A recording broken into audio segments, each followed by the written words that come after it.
بسم اللہ الرحمن الرحیم۔ السلام علیکم۔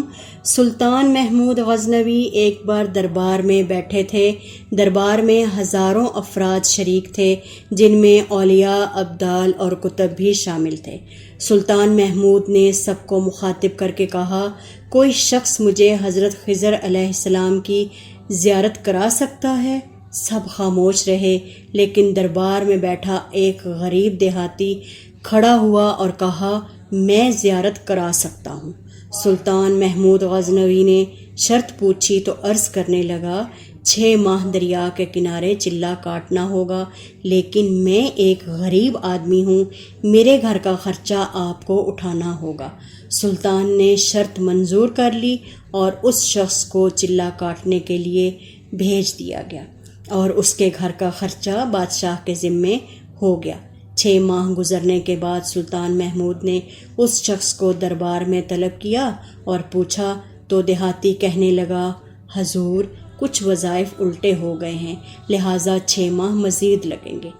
6 ماہ گزرنے کے بعد سلطان محمود غزنوی نے پھر دربار لگایا اور دربار میں ہزاروں افراد شریک تھے۔ اس شخص کو بھی دربار میں حاضر کیا گیا تو بادشاہ نے پوچھا، میرے کام کا کیا ہوا؟ یہ بات سن کر دیہاتی کہنے لگا، بادشاہ سلامت، کہاں میں گناہ گار، کہاں خضر علیہ السلام، میں نے آپ سے جھوٹ بولا، میرے گھر کا خرچہ پورا نہیں ہو رہا تھا، بچے بھوک سے مر رہے تھے، اس لیے ایسا کرنے پر مجبور ہوا۔ سلطان محمود غزنوی نے اپنے ایک وزیر کو کھڑا کیا اور پوچھا، اس شخص کی سزا کیا ہے؟ وزیر نے کہا، اس شخص نے بادشاہ کے ساتھ جھوٹ بولا ہے، لہٰذا اس کا گلا کاٹ دیا جائے۔ دربار میں ایک نورانی چہرے والے بزرگ تشریف فرما تھے، کہنے لگے، بادشاہ سلامت، اس وزیر نے بالکل ٹھیک کہا ہے۔ بادشاہ نے دوسرے وزیر سے کہا، تم بتاؤ، اس شخص نے بادشاہ کے ساتھ دھوکہ کیا ہے، اس کا گلا نہ کاٹا جائے بلکہ اسے کتوں کے آگے ڈالا جائے تاکہ یہ ذلیل ہو کر مرے اور اسے مرنے میں کچھ وقت تو لگے۔ دربار میں بیٹھے اسی نورانی چہرے والے بزرگ نے کہا، بادشاہ سلامت، یہ وزیر بالکل ٹھیک کہہ رہا ہے۔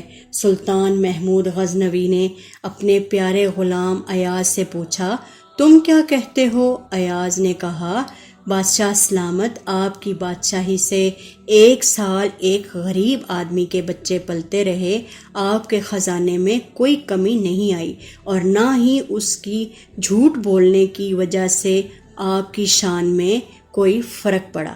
اگر میری بات مانیں تو اسے معاف کر دیں، اگر اسے قتل کر دیا تو اس کے بچے بھوک سے مر جائیں گے۔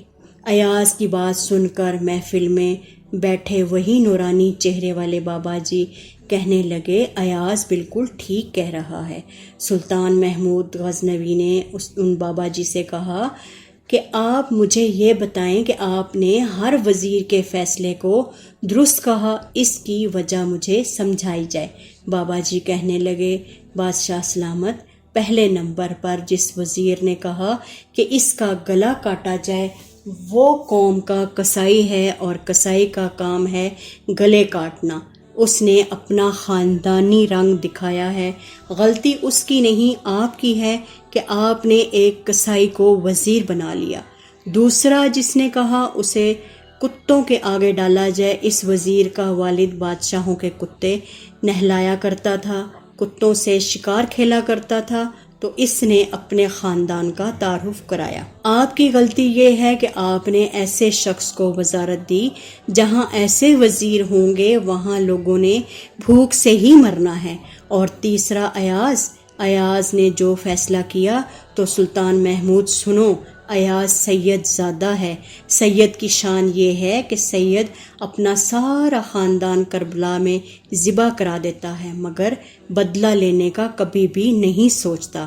سلطان محمود غزنوی اپنی کرسی سے کھڑے ہو گئے اور ایاز کو مخاطب کر کے کہا، ایاز، تم نے آج تک مجھے کیوں نہیں بتایا کہ تم سید ہو؟